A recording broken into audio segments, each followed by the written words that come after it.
Hello, જય માતાજી, જય શ્રી કૃષ્ણ। આજની વાર્તા શરૂ કરીએ પહેલાં જો વિડીયો ગમે તો લાઈક અને શેર કરી દેજો। ચેનલ પર જો તમે નવા હોય તો ચેનલને સબસ્ક્રાઈબ કરી દેજો। તો ચલો શરૂ કરીએ આજની વાર્તા। પુત્રીઓની માતા। નંદની અને મીરાને તેમની ભાભીએ તેમના હૃદયમાં એટલી નફરત સાથે આવકાર્યા હતા કે તેમના શબ્દો સાંભળીને બંને પાસે આંસુ વહેવા સિવાય બીજો કોઈ વિકલ્પ નહોતો। બહેન, તમે અહીં તમારી માતાને મળવા આવ્યા છો, તેથી તેમને મળો અને પછી તમારા પોતાના કામમાં ધ્યાન આપો।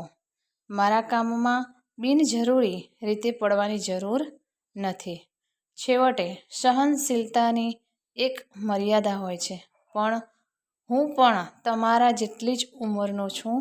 મને પણ તમારા જેટલી જ સમજ છે। મને મારા કામમાં દખલગીરી પસંદ નથી। નંદિની અને મીરાની ભાભીએ નારાજગીમાં જવાબ આપ્યો। પોતાની ભાભીની વાત સાંભળીને નંદની અને મીરા ચૂપ રહ્યા। છેવટે તમે પણ કેમ બોલો છો? ભાભી સીધી વાત પણ ન કરતા। ભાઈ ભાભીને કંઈક કહેશે એવી આશા સાથે બંને બહેનોએ ભાઈ અનુજ તરફ જોયું, પણ તે આંખો નીચી કરીને શાંતિથી બેઠો હતો। બંને બહેનો અપમાનની લાગણી અનુભવી રહી હતી। છેવટે તે જાણતી હતી કે જો તે કંઈ પણ કહેશે તો તેની ભાભી તેની માતાનું જીવન દયનીય બનાવી દેશે। આજે 1 વર્ષ બાદ બંને બહેનો તેમના માતા પિતાના ઘરે આવી હતી, પરંતુ માતા પિતાના ઘરમાં એટલું બધું બદલાઈ ગયું છે કે તે તેમની કલ્પના બહાર હતું। જે ઘર એક સમયે મા બાપ ચલાવતા હતા, આજે ત્યાં પુત્રવધૂનો સિક્કો બોલતો હતો। આખરે ભાઈ આટલો ચૂપ કેવી રીતે થઈ ગયો? તે તેની માતા સામે કંઈ સાંભળી શકતો ન હતો। એમને કલ્પના પણ નહોતી કે એમની દીકરીઓનું એમના માતા પિતાના ઘરમાં આ રીતે સ્વાગત થશે। વ્યક્તિના મૃત્યુ પછી બદલાવ આવે એ ચોક્કસ છે, પણ પિતાના મૃત્યુ પછી એવું શું થયું કે ઘરનું વાતાવરણ એટલું બદલાઈ ગયું? ભાભી પપ્પા સામે કંઈ બોલી ન શકી, પણ હવે ભાભીમાં આટલી હિંમત ક્યાંથી આવી? ગયા વર્ષે જ અભી અને ભાઈના લગ્ન થયા। બંને બહેનો તેમના નાના ભાઈના લગ્ન માટે તેમના મામાના ઘરે આવી હતી, ત્યારે ઘરમાં બધું બરાબર હતું। જ્યારે પણ નંદની અને મીરા સાસરેથી આવતા, ત્યારે તેમનું ખૂબ જ સ્વાગત કરવામાં આવતું। મા અને ભાભી તેની મનપસંદ વસ્તુઓ તૈયાર કરતા। સાંજે બજારમાંથી આવે ત્યારે પિતા હંમેશા કંઈક ને કંઈક લાવતા। ખબર હતી કે દીકરીઓને બજારની વસ્તુ બહુ ગમે છે, અને એવું નથી કે તમે ફક્ત તમારી દીકરી માટે જ લાવ્યા છો। આ સાથે તે પુત્રવધુ માટે પોતાની પસંદગીનું કંઈક લાવ્યા હતા। પરંતુ ગયા વર્ષે પિતાનું અચાનક અવસાન થયું। એ પછી દીકરીઓ માત્ર એક જ વાર મામાના ઘરે આવી, તે પછી હવે તે આવી ગયો છે। ઘરની જવાબદારીઓને કારણે હું બાળકોના ભણતર માટે આવી શક્યો ન હતો। હવે જ્યારે હું અહીં આવ્યો ત્યારે અહીંનું વાતાવરણ સાવ બદલાઈ ગયું હતું। ગઈકાલથી જોઈ રહ્યો હતો। એ માતા ચૂપ થઈ ગઈ। હવે તે બહુ બોલતી નહોતી। સાડીઓ પણ ખૂબ જ ઘસાઈ ગઈ હતી। એ જ પહેરવામાં આવતા હતા। માતાએ ક્યારેય પ્રેસ વગરની સાડી પહેરી નથી। તેણીની સાડીઓ ક્યારેય આટલી પહેરાતી ન હતી, પણ આજે દીકરીઓને આવી સાડીમાં જોઈને ખૂબ દુઃખ થયું।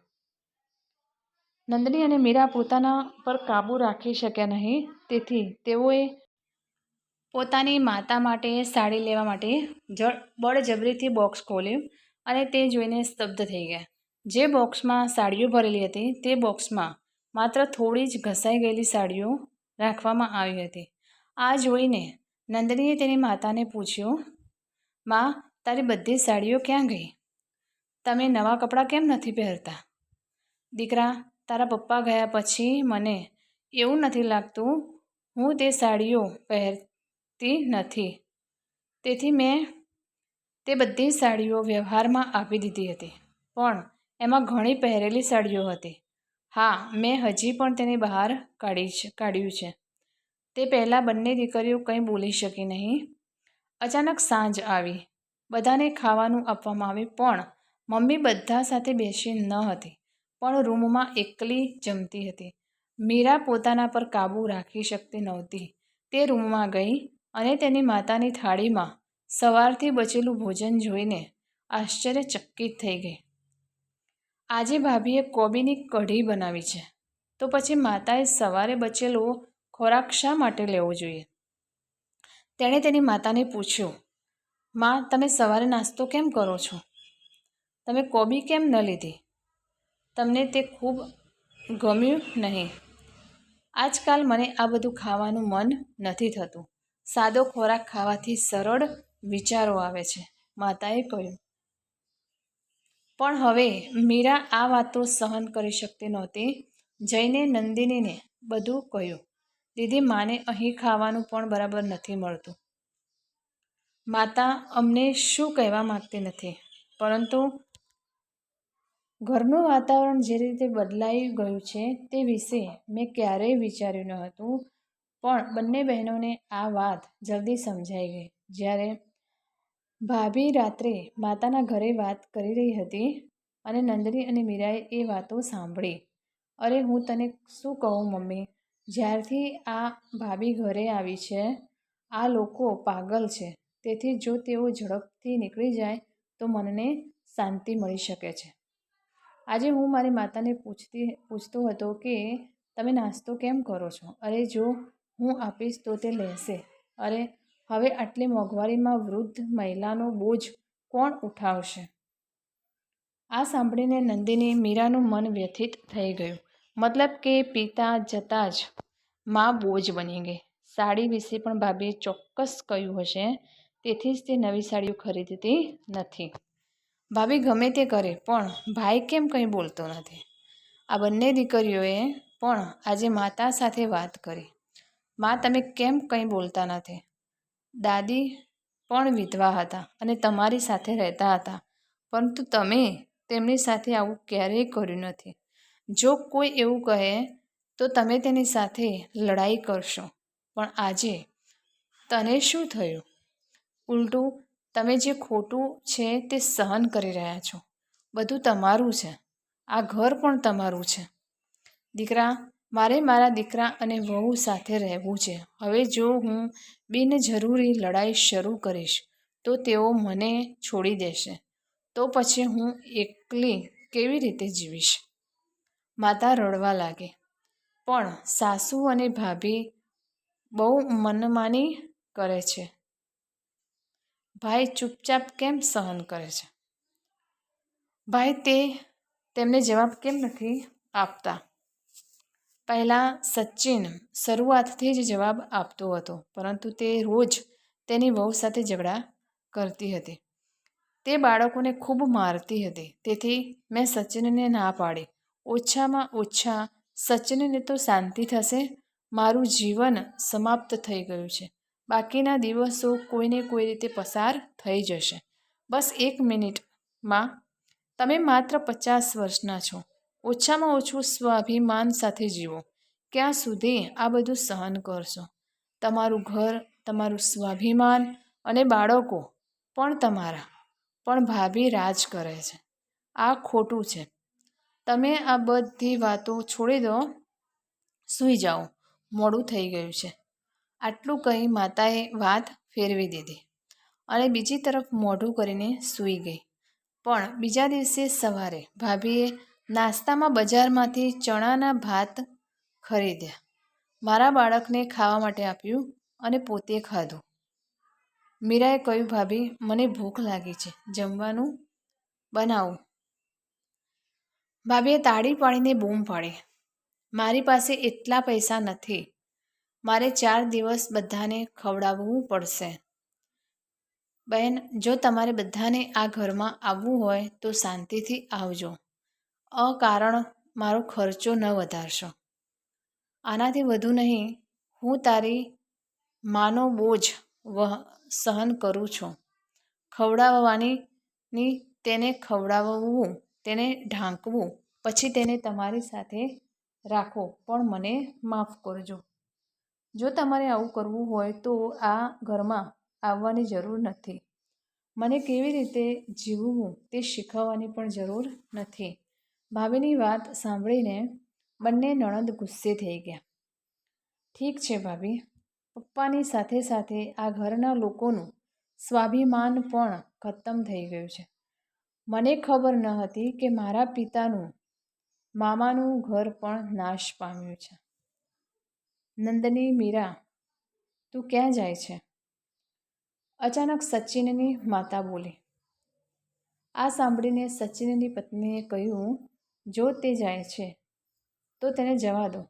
આ બંને તેમના માતા પિતાના ઘરે આવીને કોઈ ઉપકાર કરતા નથી અને તમારે તેને રોકવાની જરૂર નથી. જો તમારે તેમની સાથે જવું હોય તો તમે પણ જાઓ. ચૂપ રહે વહુ, તમે બહુ બોલો છો. મારા પર શાસન કરનાર તમે કોણ છો? જો હું ચૂપચાપ સહન કરું તો એનો અર્થ એ નથી કે મને બોલવું નથી આવડતું. હું મારા ઘરમાં શાંતિ રાખવા માટે મૌન રહું છું. મારી દીકરીઓને જે કંઈ કહે છે તેનાથી સાવધાન રહો. સારું, આજે દીકરીઓને જોઈને વૃદ્ધ મહિલાએ મોં ખોલ્યું. અમે તમામ જવાબદારીઓ નિભાવી છે અને અહીં અમે અમારી પુત્રી વિશે વાત કરી રહ્યા છીએ. ભૂલશો નહીં, તમે અમારી સાથે રહો છો. પુત્રવધુએ નિર્લજ્જતાથી કહ્યું. વહુએ કહ્યું, તમે ભૂલી ગયા છો. હું ભૂલી નથી. હું કશું ભૂલી નથી. પણ વહુ, તું ભૂલી ગઈ. આ ઘર મારું છે અને હું તમારી સાથે નથી જીવતી. તમે મારી સાથે રહો. જો હું ઈચ્છું તો તને આજે જ ઘરમાંથી કાઢી મૂકી શકું છું. સારું, તો પછી તમે કોની સાથે રહેશો? મને કહો. તમારી જવાબદારી કોણ લેશે? હું મારી જવાબદારી જાતે લઈ શકું છું. મને તારી જરૂર નથી. હું મારા સ્વાભિમાનને મારીને ઘણું જીવી છું. જો તમારે જીવવું હોય તો તમે તમારી ઈચ્છા પ્રમાણે જઈ શકો છો. આજે તેની સાસુએ જે કહ્યું તે સાંભળીને સચિનની પત્નીના હોશ ઉડી ગયા. તમે ઊભા રહીને શું સાંભળો છો? તું તારી માતાને કેમ સમજાવતી નથી કે તારી વહુ સાથે ઝઘડો કરવો તેને મોંઘો પડી શકે છે? મારે શું સમજાવવું? જ્યારે હું તને સમજાવી ન શક્યો તો હું મારી માતાને કેમ સમજાવું? સારું, માતા સાચી છે. તે આજે અમને આ ઘરમાંથી બહાર કાઢી શકે છે. તેમને આનો સંપૂર્ણ અધિકાર છે. કાયદેસર રીતે ઘર તેના નામે છે અને તે અમને તેના ઘરમાંથી કાઢી મૂકી શકે છે અને આવતીકાલે તે તેની પુત્રીને મિલકત પણ ટ્રાન્સફર કરી શકે છે. હવે તે તમારા પર નિર્ભર છે કે તમે ભાડાના મકાનમાં રહેવા માગો છો કે નહીં. મેં તમને કહ્યું છે. હવે તમે જુઓ કે લડાઈનો બોજ કોના પર આવશે. આટલું કહીને સચિને પણ હાથ ઊંચા કરી દીધા. પુત્રવધુ આગળ કંઈ બોલી ન શકી અને બધાની માફી માંગવા લાગી, કારણ કે તે અહીંથી ગયા પછી ભાડાના મકાનમાં રહેવા માંગતી ન હતી. તો મિત્રો, આ કહાની તમને કેવી લાગી તે કોમેન્ટ કરીને જરૂર જણાવશો. અને વિડીયો પસંદ આવ્યો હોય તો લાઈક અને શેર કરી દેજો. ને ચેનલ પર જો તમે નવા હોય તો ચેનલને સબસ્ક્રાઈબ કરી દેજો. ફરીથી મળીશું આવા જ એક નવા વિડીયો સાથે, વાર્તા સાથે. ત્યાં સુધી નમસ્તે. જય માતાજી, જય શ્રી કૃષ્ણ, હર હર મહાદેવ. Thanks for watching.